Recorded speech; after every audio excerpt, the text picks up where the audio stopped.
the side character who almost became the MC. One day without him could change the fate of the world. 2 days without him could make you question your sexuality. Well, maybe not that. Satoru Gojo is 6 feet 3, packs 6.8 inches, charismatic, and has the eyes of a god. To the world, Gojo is untouchable, flawless, and the strongest. But that's not what lies within the inside of his heart. This is the true story of a side character who stole 99% of the spotlight. Gojo fans are so delusional that they even fooled an exhibition in Japan. I don't know how, but Gojo is standing next to every popular main character. Funny enough, where's Ichigo? This character is so powerful that even the author of Jujutsu Kaisen couldn't get rid of him, and so irresistible that the author's wife would even leave him if Gojo was a real person. Also, really quickly, this video has 0 manga spoilers. I will only use anime content, so don't worry about any spoilers. Anyways, if I told you to describe Gojo's personality, you would probably say egotistical, a troll, or even a hero. All of those are true, but it's even more disturbing and very dark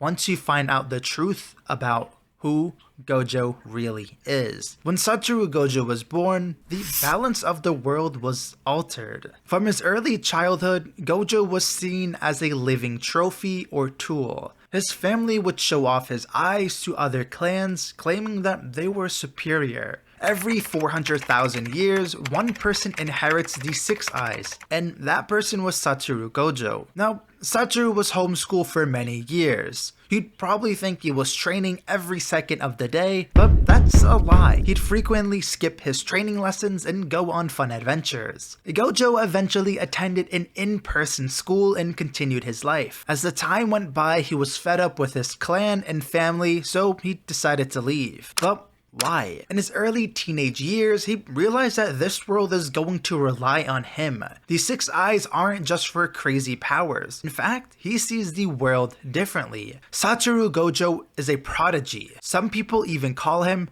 the son of God. Seriously, it was mentioned in a promotion for JJK. The day will come when everything is on his shoulders. Now will he be able to succeed, or let the world rot away with cursed spirits? Having this pressure on a kid is going to make them insane.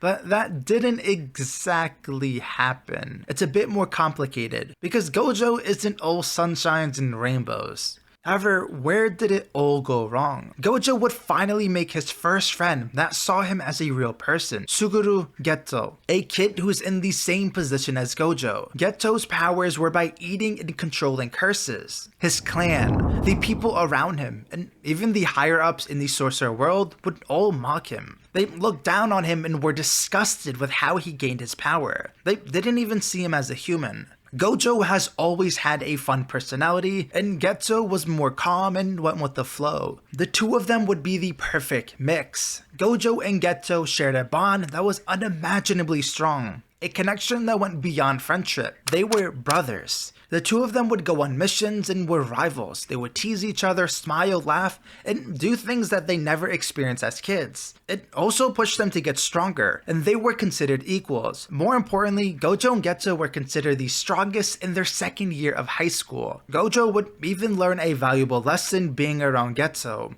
which was to never die with regrets. But this brotherhood would eventually end. The higher-ups would eventually split these two power forces to get more missions completed. For about a year, their relationship would be more distant. Later on, a character named Toji changed everything. This guy was on the hunt for Gojo's head and even more.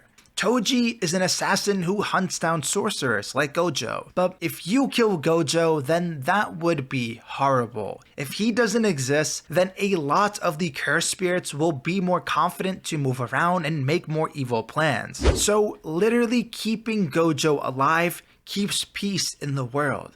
But on the other hand, with Yuji, he does absolutely nothing. For 1 week, Gojo and Geto were taking care of Riko. And keep in mind, Gojo's personality is very interesting because he really doesn't care for anyone except Geto. However, the two of them would go on missions, and that was to take Riko to Tokyo Jujutsu High. But Toji would find a way to track Gojo and have a battle to the death. This fight would end with Gojo lying on the floor with 1 HP. Toji would sneakily find and fully track down Geto and shoot Riko in the head. Long story short, this pissed Geto off and changed his perspective on humans, and was one step away from turning evil. After Toji won the fight, he would then see Gojo again.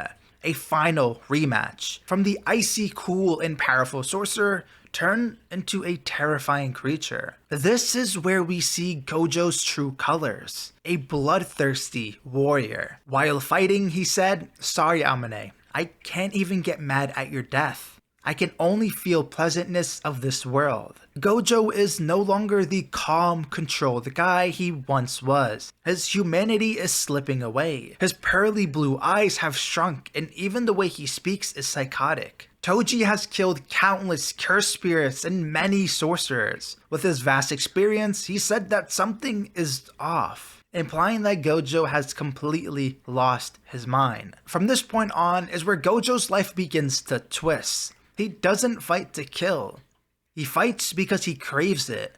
His mind is warped and consumed by the thrill of the battle, the rush of blood, the clash of powers. It's what makes him feel alive. For Gojo, every fight is a hunt for someone strong enough to challenge him, to even push him to his breaking point. He doesn't fear the fight, he lives for it, something that he will strive for again in the future. But the question is, will he ever find that person? Geto is a very empathetic person, so losing Riko was equivalent to losing a part of his soul. But before Toji died, he told Gojo indirectly to take care of his son or do whatever you want with him. Surprisingly, the 17 years old prodigy is now the father figure for Megumi. This would actually make Gojo more happy, having a little companion that he can make stronger and even bond with. Now, the story begins to take a massive turn. The famous lines of, "Are you the strongest because you're Satoru Gojo?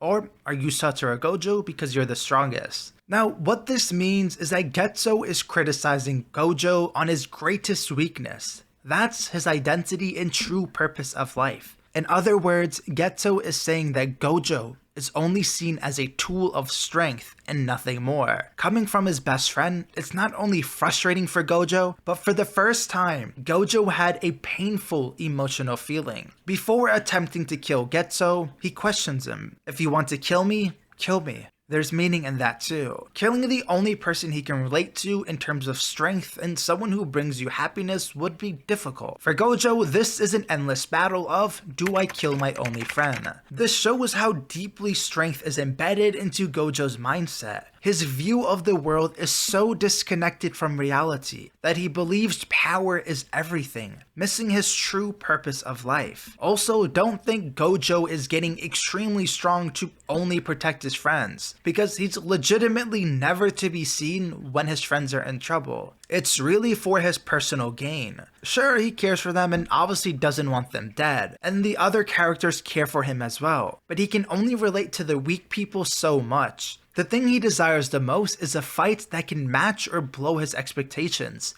the same one he had with Toji, hence why he is willing to do anything for Sukuna's return. Gojo decided to take matters into his own hands. He was going to kill the higher-ups since they abuse their powers and have ruined many sorcerers' lives. There's no justice, and that's exactly what Gojo wants. Fortunately for him, he is the only character who can change everything. For an average viewer, you'd brush over this pretty quickly. But Gojo isn't your local Superman or typical hero. Even All Might or Kakashi, despite their similarities to Gojo, never joked about murdering their superiors as a solution. All Might, for instance, can destroy entire cities, but he only uses that power to threaten villains. The idea of him ever harming innocents is never even suggested, and if anyone did, they'd be quickly shamed for thinking that way. And the audience and even the characters in the show still love Satoru Gojo. He gives off this villain/hero way of life. The correct word would be appealing contradiction. Despite his sadistic and dangerous tendencies, the audience is captivated by his charm,